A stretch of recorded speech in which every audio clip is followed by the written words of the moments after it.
Assalaamu calaykum saaxiibayaal, halkani waa Caasim Media. ku soo dhawaada qisadii Hodan iyo Haaruun qaybteedii 6.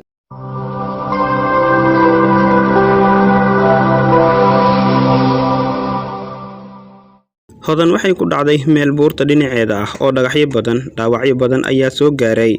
Raggiina raadis ayay u galeen ayagoo walwalsan, waayo gabadha inay dhib gaarsiiyaan ballantu ma ahayn. Waxayna isku dayeen in ay helaan gabadha intaanan maqribka la gaarin oo ay habeen noqon.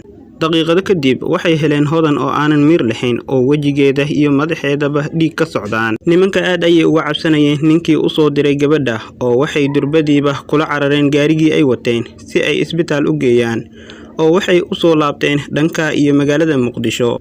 Raggii waxay u sheegeen ninkii soo dirsaday in gabadhiisu ay dhaawac tahay oo intay ka baxso istiri ay buurta ka dhacday. Intuu aad u carooday ayuu ugu dambeyn u sheegay dhakhtar ay hadda ka hor is yaqaaneen oo jooga magaalo ku taala meel u dhaxaysa tuuladii uu shilka ka dhacay iyo magaalada Muqdisho. Hodan way soo naxday balse dhaqdhaqaaq ma lahayn oo dhiiggeeda ayaa baxayay oo ay raggu maro ku duubayeen. Dhakhtarka waxaa la sii hadlay ninkii soo dirsaday nimanka oo wuxuu u sii sheegay in gabadhiisa oo gaari ka dhacday loo soo wado. Dhakhtarkii magaalada isbitaal yar ayuu ku lahaa oo way u geeyeen. Wuxuu arkay in gabadha uu madaxa dhaawac xoogan ka soo gaaray oo lafta madaxa uu tarar ku jiro. Feeraha wajiga iyo lugaha ay dhaawacyo ka soo gaareen, gacanna ay ka jabsan tahay, labada ilig ee horena ay ka jabeen. Dhakhtarka wuxuu ka dhayay dhaawicii oo wuxuu kabay gacantii jabneed, waxayna subaxii ku dhaheen waxaan u sii qaadaynaa magaalada Muqdisho.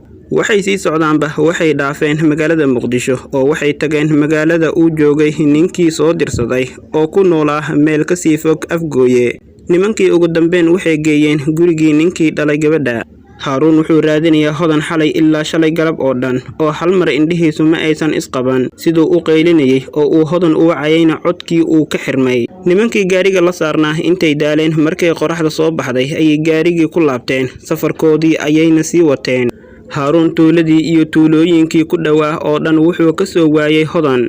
Codkii wuu gabay siduu u oynayay oo lugihiisina waxay noqdeen kuwa dhaawacan siduu dhagaxyada iyo qodxaha ugu socday maadaama ay kabihii ka go'een inta uu tuulooyinka ku lugeynayay. Ninkii gabadha dhalay waxaa loo geeyay Hodan oo ay nimanku moodayeen gabadhiisa, balse markuu arkay inaysan ahayn gabadhiisa ayuu naxay oo uu nimankii bannaanka ula baxay. Waxa uuna weydiiyey gabadhani halka ay ka keeneen. Waxay u sheegeen in ay saarneed gaariga oo ay leedahay tilmaamta uu u sheegay iyo dharka ay wadatay. Ninkii ayaa intuu madaxa gacanta saartay cabsaday oo is yiri halkeed galaysa, gabar islaameed ayaad dhib u geysatay.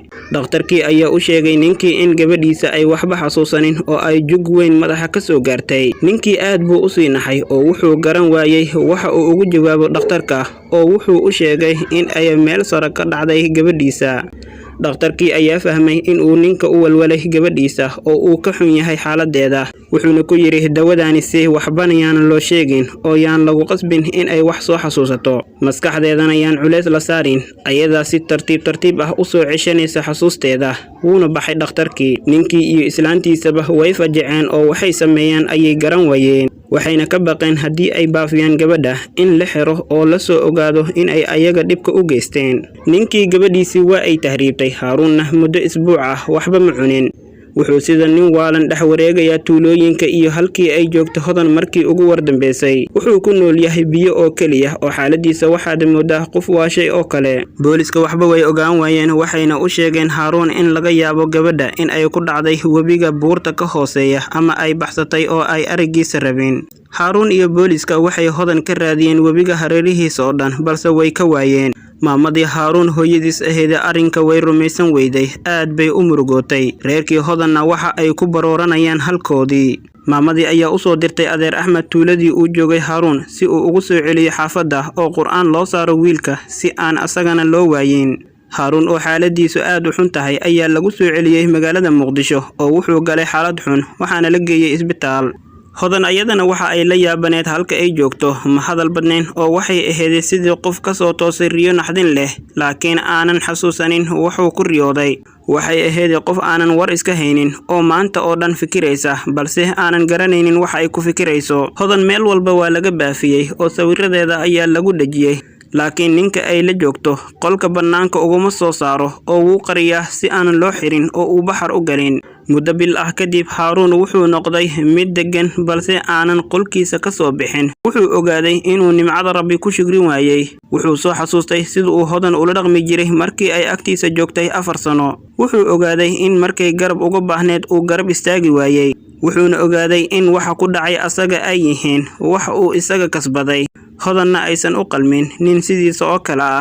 Reerka Hodan ay ka dhalatay way ka samri waayeen, waxayna qayb weyn ka qaateen raadinta gabadhooda oo ilaa telefishinada ayaa laga baafiyay. Waxaase la waayay cid meel ku sheegta. Ninkii ay Hodan la joogtay markuu ogaaday in gabadha la raadinayo, wuxuu ka cabsaday in xabsi uu galo maadaama gabadha aysan cideeda aqoonsan karin oo aysan caafimaad qabin.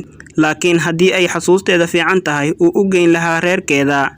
Hodan reerka ay la joogtay waxay u bixiyeen Nuura maadaama aysan magaceeda garanaynin oo waxay si tartiib ah u kala baratay inta guriga ku nool iyo hawsha guriga laga qabto. Hodan waxaa lagu qarinayay guriga ilaa reerkeeda ay joojiyaan baafinteeda. Sanad kadib Nuura waxay noqotay mid kaftan badan oo farxad badan, waxayna noqotay sida gabar guriga ka dhalatay oo kale. Nuura waxay u egtahay Hodan, laakiin ilkaha ayay ku kala yara duwan yihiin, mana u baxdo banaanka badana. Nuura iyo ilmaha uu dhalay ninka waxaa looga sheekeeyay in uu dhalay nin ay odayga isku fiicnaayeen oo ay saaxiibo ahaan jireen yaraantoodii, oo ayadii iyo labadeeda waalid ay galeen shil gaari oo labadeeda waalid ay dhinteen, ayadana ay sidaasi ku weysay xasuusta oo sidaa loogu keenay iyaga si ay ula joogto dawana ay u hesho. Waxaa ka soo wareegatay 3 sano. Haaruun wuxuu noqday qof aamusan oo shaqadiisa aada kana soo laabta oo aanan marnaba qoslin. Mar walbana waxa uu ku duceystaa inuu la kulmo Hodan maadaama uusan rumaysaneyn inay dhimatay. Ninkii waxay arrintii Hodan ku noqotay culeys maadaama aysan weli soo xasuusanin ehelkeeda oo si nabad ah ku seexan karin. Wuxuuna go'aan ku gaaray inuu u geeyo walaalkiis oo deganaa magaalada Muqdisho si ay xasuusteeda dhaqso ugu soo laabato. Hodan waxay u soo wareegtay magaalada Muqdisho waxayna bilowday in ay la qabsato magaalada ku cusub iyo guriga adeer. Hodan waxay wax waliba la ahaayeen sida wax ay hore u soo aragtay, sida wadooyinka magaalada Muqdisho, buugaagta Ingiriiska ku qoran ee guriga adeer ka buuxa, iyo wax waliba oo waxbarashada iyo xaafadda ay degan tahay ku saabsan. Halkaa inoo joogto qaybtii 6 ee qisadii Hodan iyo Haaruun. Daawade, haddii aad qisadani ka heshay waxaan ka codsanayaa inaad like saarto muuqaalka. haddii aad ku cusub tahayna nagu soo biir oo subscribe dheh, furo gambaleelka si aad ula socoto qaybaha dambe. Tan intaan kulmayna qaybta 7 iyo muuqaal cusub. Sidaas iyo nabadgelyo.